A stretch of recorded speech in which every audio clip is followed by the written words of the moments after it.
Complete किया था basics of micro and macro economics, यानी हमने वहाँ पे माइक्रो और मैक्रो इकोनॉमिक्स का एक इंट्रोडक्शन पार्ट हमने डिस्कस किया था, उसके मीनिंग्स को हमने डिस्कस कर लिया था कि दोनों में मेजर डिफरेंस क्या है। फिर मैंने आपको बताया था कि जो मेजर डिफरेंस है उसके अलावा भी बहुत सारे डिफरेंसेस होते हैं माइक्रो एंड मैक्रो इकोनॉमिक्स में, क्योंकि ऑब्वियसली हम 11th क्लास में पूरी एक बुक पढ़ के आए हैं माइक्रो इकोनॉमिक्स से रिलेटेड, एंड 12th में पूरी मैक्रो इकोनॉमिक्स से रिलेटेड। तो सब्जेक्ट मैटर बहुत वाइड है, तो बहुत ज़्यादा डिफरेंसेस होते हैं इसमें, कई सारे पॉइंट्स में हम उनको डिवाइड कर सकते हैं। तो इसके लिए मैंने क्या किया है, यहाँ पे कुछ बेसिस लिखे हैं, यानी इन बेसिस के अकॉर्डिंग हम देखेंगे कि माइक्रो और मैक्रो जो इकोनॉमिक्स हैं वो एक दूसरे से कैसे डिफरेंट हैं। तो स्टार्ट करते हैं हम आज का डिस्कशन। तो सबसे पहले एक बार हम रिपीट कर लेते हैं जो मेजर डिफरेंस था माइक्रो इकोनॉमिक्स और मैक्रो इकोनॉमिक्स में। मैंने आपको बताया था कि माइक्रो का मीन्स क्या होता है, स्मॉल, ठीक है ना, और मैक्रो का मीनिंग क्या होता है, लार्ज। तो हमने आपको बताया था कि जब हम किसी भी कंट्री की इकोनॉमिक प्रॉब्लम्स को लार्ज लेवल पे स्टडी करते हैं, यानी जब हम पूरे इकोनॉमिक सिस्टम लेवल पे या पूरी इकोनॉमी के लेवल पे डिस्कस करते हैं, that comes under the macro economics. और जब हम किसी भी कंट्री की इकोनॉमिक प्रॉब्लम्स को इंडिविजुअल लेवल पे, किसी फर्म के लेवल पे, फर्म यानी कोई भी एक प्रोड्यूसर या कोई भी एक कंपनी के लेवल पे, या किसी एक इंडिविजुअल मार्केट के लेवल पे, यानी सिंपल है स्मॉल लेवल पे जब हम किसी भी इकोनॉमिक प्रॉब्लम को डिस्कस करते हैं, तो वो हमारी क्या कहलाती है, माइक्रो इकोनॉमिक्स। तो ये हमारा मेजर डिफरेंस था। अब हम बाकी कुछ और डिफरेंसेस यहाँ पे स्टडी कर लेते हैं। तो सबसे पहला जो डिफरेंस है that is level of study. Just अभी डिस्कस किया, लेवल ऑफ स्टडी का मतलब क्या हो गया कि आप माइक्रो इकोनॉमिक्स में किस लेवल तक स्टडी कर रहे हो और मैक्रो में किस लेवल तक। तो जो भी हमने डिस्कस किया सेम ये है डिफरेंस कि level of study micro economics में क्या रहता है, small level of study. Okay, यानी हम माइक्रो इकोनॉमिक्स में क्या करते हैं, हमारी जो स्टडी का जो लेवल होता है या जो एरिया होता है, स्टडी एरिया, वो क्या होता है, स्मॉल होता है। लाइक इंडिविजुअल के लेवल पे हम डिस्कस करते हैं, ठीक है। यानी जब हमने किसी भी एक इंडिविजुअल की कोई इकोनॉमिक प्रॉब्लम को डिस्कस किया, या हमने किसी एक फर्म की इकोनॉमिक प्रॉब्लम को डिस्कस किया, या हमने किसी एक मार्केट की इकोनॉमिक प्रॉब्लम को डिस्कस किया, तो as comparison to whole economy ये क्या होगा, स्मॉल हो गया ना। यानी जब हम पूरे कंट्री के इकोनॉमिक सिस्टम की, पूरे कंट्री की इकोनॉमी की बात करें एक तरफ, और दूसरी तरफ हम किसी एक इंडिविजुअल की, ठीक है, या किसी एक फर्म की या किसी एक मार्केट की बात करें, तो ये चीज़ क्या हो गई, स्मॉल हो गई। तो जब हम स्मॉल लेवल पर स्टडी कर रहे हैं तो वो हमारा क्या होगा, माइक्रो इकोनॉमिक्स। यानी लेवल ऑफ स्टडी के बेसिस में क्या होगा कि माइक्रो इकोनॉमिक्स में हम इकोनॉमिक प्रॉब्लम्स को स्मॉल लेवल पर स्टडी करते हैं, और जस्ट अपोजिट मैक्रो इकोनॉमिक्स में हम क्या करते हैं, जो भी हमारी इकोनॉमिक प्रॉब्लम्स होती हैं उनको हम कहाँ करते हैं, लार्ज लेवल पे स्टडी करते हैं। Okay, so large level of study, यहाँ पे हम क्या लिखेंगे कि हमारा जो मैक्रो इकोनॉमिक्स होता है, वहाँ पे हमारा स्टडी का जो लेवल होता है वो वाइड होता है as comparison to micro economics. यानी आप और क्या बोल सकते हो कि micro economics is a narrow concept and macro economics is the larger concept. यानी हम सिंपल क्या समझ सकते हैं कि ये हमारा एक छोटा कॉन्सेप्ट है, ये हमारा क्या हो गया, माइक्रो हो गया, और ये हमारा क्या हो गया, एक बड़ा कॉन्सेप्ट हो गया मैक्रो। यानी मैक्रो के अंदर ही क्या आता है, माइक्रो, ठीक है। जब आप पूरी इकोनॉमी को डिस्कस कर रहे हो तो ऑब्वियसली हम इंडिविजुअल्स उसमें आ जाएंगे, फर्म्स उसमें आ जाएंगी, मार्केट उसमें आ जाएंगे। तो मैक्रो इकोनॉमिक्स हमारा क्या है, एक वाइडर कॉन्सेप्ट है, और माइक्रो इकोनॉमिक्स हमारा एक नैरो कॉन्सेप्ट है। ओके, अब सेकंड हमारा जो पॉइंट है that is assumptions of study. यानी बहुत सारे साइंस में भी हमारे लॉज के साथ अजम्पशंस आते हैं, उसी तरीके से क्योंकि इकोनॉमिक्स भी एक साइंस है एज वेल एज आर्ट है, ठीक है ना। साइंस कैसे है, क्योंकि यहाँ पे हमारे जो भी हम बातें कर रहे हैं, जो भी हम डिस्कशंस कर रहे हैं, वो किसी ना किसी प्रिंसिपल के बेसिस पे हैं। ऐसा नहीं है कि हमने बस जस्ट हवा में सारी बातें कर रहे हैं, इनके पीछे प्रिंसिपल्स हैं, लॉज हैं, ठीक है। उन लॉज के बेसिस पे हम बात कर रहे हैं, तो सब्जेक्ट मैटर है, एक अप्रोप्रिएट सब्जेक्ट मैटर है, तो इसलिए हम इसको क्या बोलते हैं, इकोनॉमिक्स को साइंस बोलते हैं। अब हम आर्ट क्यों बोलते हैं, क्योंकि क्या हो गया कि सब्जेक्ट मैटर की नॉलेज तो सबको हो जाएगी, लेकिन आप उस सब्जेक्ट मैटर को किस तरीके से यूज कर रहे हो अपनी इकोनॉमिक प्रॉब्लम को डील करने के लिए, that comes under the art. Okay, just example के लिए बताते हैं कि सभी स्टूडेंट्स हैं, ऑब्वियसली सभी हमारा क्या करेंगे, इकोनॉमिक्स के सब्जेक्ट मैटर को पढ़ने वाले हैं, ठीक है। लेकिन कुछ स्टूडेंट्स होंगे जो उस चीज़ को अच्छे से एक्सप्लेन कर पाएंगे अपने फेलो स्टूडेंट्स को, तो वो उनकी क्या हो गई, एक आर्ट हो गई। तो उसी तरीके से इकोनॉमिक्स क्या है, साइंस भी है एज वेल एज आर्ट भी है। तो हमने क्या बताया कि साइंस में कुछ अजम्पशंस होती हैं, उसी तरीके से हमारे इकोनॉमिक्स के भी जो रूल्स होते हैं, जो लॉज होते हैं, उसमें कुछ अजम्पशंस होते हैं। अजम्पशंस मतलब ये चीज़ें हम एक्सेप्ट कर लेते हैं कि ये चीज़ें हमारी प्रेजेंट रहेंगी, ठीक है। यानी जब हम माइक्रो इकोनॉमिक्स पढ़ रहे हैं तो कुछ चीज़ें हमको अज्यूम करके चलनी पड़ेंगी कि ये चीज़ें तो होनी ही है। उसी तरीके से जब हम मैक्रो इकोनॉमिक्स पढ़ रहे हैं तब भी हमको कुछ पॉइंट्स जो है अज्यूम करके चलने पड़ेंगे माइंड में ऑलरेडी कि ये चीज़ें तो प्रेजेंट रहेंगी, और जब ये चीज़ें प्रेजेंट रहेंगी तब कैसे प्रॉब्लम सॉल्व होगी, ठीक है। तो अजम्पशन क्या है स्टडी की, कि जब हम माइक्रो इकोनॉमिक्स को स्टडी करते हैं तो हम क्या मान लेते हैं कि जो मैक्रो इकोनॉमिक्स के वेरिएबल्स हैं, मैक्रो इकोनॉमिक्स के वेरिएबल यानी जो होल इकोनॉमी है वो आपकी क्या रहेगी, कांस्टेंट रहेगी। यानी पूरी इकोनॉमी आपके किसी एक इंडिविजुअल को अफेक्ट नहीं करेगी। मतलब जब आप इंडिविजुअल लेवल पर स्टडी कर रहे हो तो हमारी जो होल इकोनॉमी है वो क्या है, कांस्टेंट है, ठीक है।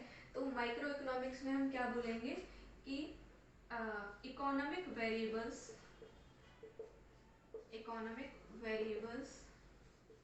related to macroeconomics remains constant, ठीक है। यानी आपको ये अजम्पशन लेके चलनी है कि जब आप कोई भी स्मॉल लेवल पे एक प्रॉब्लम को डिस्कस कर रहे हो या स्मॉल लेवल पे माइक्रो लेवल पे किसी प्रॉब्लम को स्टडी कर रहे हो, तो यहाँ पर जो मैक्रो इकोनॉमिक्स है आपका, यानी जो पूरी इकोनॉमी है वो क्या है, कांस्टेंट है, उसका कोई भी इफेक्ट आपकी स्टडी पे नहीं पड़ेगा। एज वेल एज जब हम मैक्रो इकोनॉमिक्स की कोई भी प्रॉब्लम स्टडी कर रहे हैं, मैक्रो इकोनॉमिक्स में जब हम चीज़ों को डिस्कस कर रहे हैं, तब हमारे माइक्रो इकोनॉमिक्स के वेरिएबल कांस्टेंट रहेंगे। ऑब्वियस सी बात है कि जब हम माइक्रो पढ़ रहे थे तो मैक्रो ने कोई डिफरेंट बीच में प्रॉब्लम क्रिएट नहीं करी, यानी कांस्टेंट है, तो उसी तरीके से माइक्रो भी तो कांस्टेंट रहेगा ना। तो हम यहाँ पे क्या लिखेंगे कि economic variables related to micro economics remains constant, okay. यानी हमने यहाँ पे क्या अजम्पशन ले लिया, यानी अजम्पशन के बेसिस में माइक्रो और मैक्रो में क्या डिफरेंसेस हैं कि माइक्रो इकोनॉमिक्स में हमारा जो मैक्रो इकोनॉमिक्स है, यानी मैक्रो इकोनॉमिक्स के जो वेरिएबल्स हैं, level of output, employment, poverty, unemployment, money supply, ये सारे वेरिएबल्स क्या रहेंगे, कांस्टेंट रहेंगे। और जब हम मैक्रो इकोनॉमिक्स पढ़ रहे हैं तो वहाँ पे हमारी जो माइक्रो इकोनॉमिक्स के वेरिएबल्स हैं वो सारे क्या रहेंगे, कांस्टेंट रहेंगे, ठीक है। यानी यहाँ पर मैक्रो इकोनॉमिक्स में माइक्रो इकोनॉमिक्स कोई भी प्रॉब्लम क्रिएट नहीं करेगा, और माइक्रो इकोनॉमिक्स में मैक्रो इकोनॉमिक्स कोई भी प्रॉब्लम क्रिएट नहीं करेगा। अब हमारा जो थर्ड डिफरेंस है दैट इज सेंट्रल इश्यू, यानी माइक्रो इकोनॉमिक्स पढ़ते टाइम कौन सा सबसे मेन प्रॉब्लम या सबसे मेन इश्यू रहता है, और मैक्रो इकोनॉमिक्स में सबसे मेन इश्यू, सेंट्रल इश्यू कौन सा रहता है, ठीक है। तो माइक्रो इकोनॉमिक्स में सेंट्रल इश्यू क्या है, क्योंकि हमारा माइक्रो इकोनॉमिक्स जो है वो क्या है, इंडिविजुअल लेवल पे, स्मॉल लेवल पे स्टडी करता है।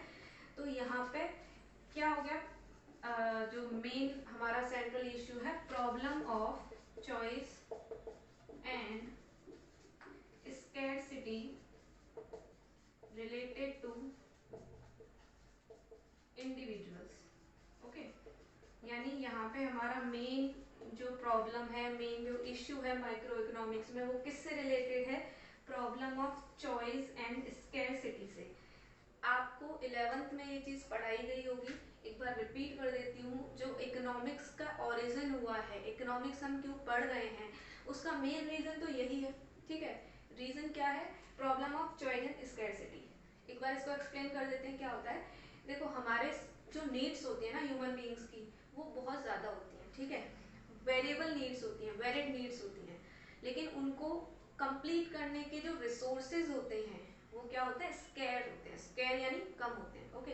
यानी हमारी नीड्स अनलिमिटेड होती हैं और हमारे जो रिसोर्सेज होते हैं वो क्या होते हैं, लिमिटेड होते हैं। फॉर एग्जाम्पल वाटर का एग्जाम्पल ले लो, ठीक है। वाटर एक इंडिविजुअल थिंग है, एक इंडिविजुअल रिसोर्स है। अब इस वाटर से हम कई सारे काम कर सकते हैं, यानी हमारी नीड्स वाटर के लिए क्या है, अनलिमिटेड है, लेकिन वाटर क्या है, लिमिटेड है। ठीक है, हमारे पूरे अर्थ पे सारे रिसोर्सेज किसी ना किसी वे में लिमिटेड होते हैं। आप मनी का एग्जांपल ले लो, अगर आपके पास 100 रुपये का नोट है तो 100 रुपये का नोट क्या हो गया, लिमिटेड हो गया कि भाई इतना ही है आपके पास।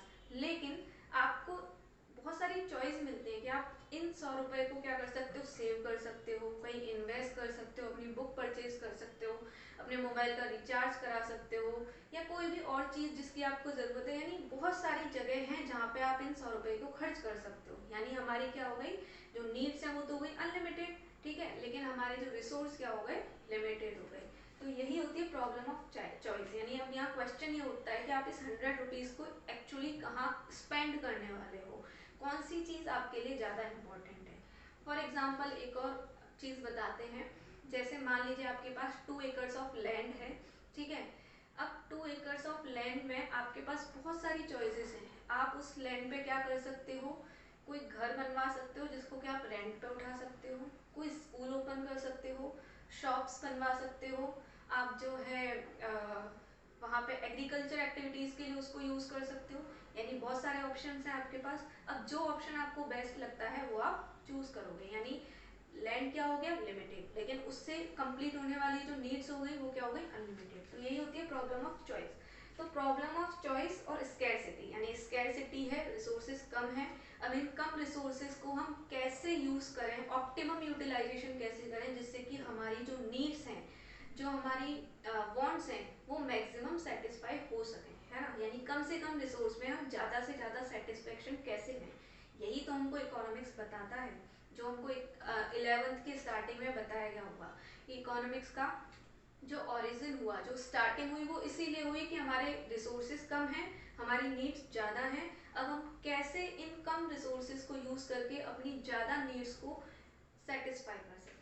तो यही हो गई यही हमारा सेंट्रल इशू हो गया किस पे, माइक्रो इकोनॉमिक्स लेवल पे। लेकिन ये सेंट्रल इशू किससे रिलेटेड है, इंडिविजुअल से, क्योंकि हम यहाँ पे स्मॉल लेवल पे स्टडी कर रहे हैं। अब अगर हम बात करें मैक्रो इकोनॉमिक्स की, तो मैक्रो इकोनॉमिक्स में भी यही है, प्रॉब्लम ऑफ चॉइस, लेकिन ये कौन से लेवल पे हो गई, लार्ज लेवल पे हो गई, ठीक है ना। सेंट्रल इशू लार्ज लेवल पे हो गए। जैसे कि यहाँ पे हमारे जो सेंट्रल इश्यूज के आ जाएंगे, पॉवर्टी आ जाएगी, ठीक है, एम्प्लॉयमेंट आ जाएगा, उसके बाद आपका अनएम्प्लॉयमेंट आ जाएगा, मनी सप्लाई आ जाएगी, एटसेट्रा। यानी यही हमारे क्या हो गए, मेनली सेंट्रल इश्यूज हो गए, ठीक है। यानी इन्हीं सेंट्रल इश्यूज को लेके हम मैक्रो इकोनॉमिक्स में स्टडी करेंगे। तो ये हमारे 3 पॉइंट्स हो गए। अब हमारा 4th पॉइंट आ जाएगा इकोनॉमिक वेरिएबल्स, यानी कौन से वेरिएबल्स, कौन सी चीज़ें हम माइक्रो इकोनॉमिक्स में पढ़ते हैं और कौन सी चीज़ें हम पढ़ते हैं किसमें, मैक्रो इकोनॉमिक्स में, ठीक है। तो 4th point is economic variables, economic variables. So micro economics में इकोनॉमिक वेरिएबल्स कौन से हैं, यानी यहाँ पे हम किसके बारे में पढ़ते हैं।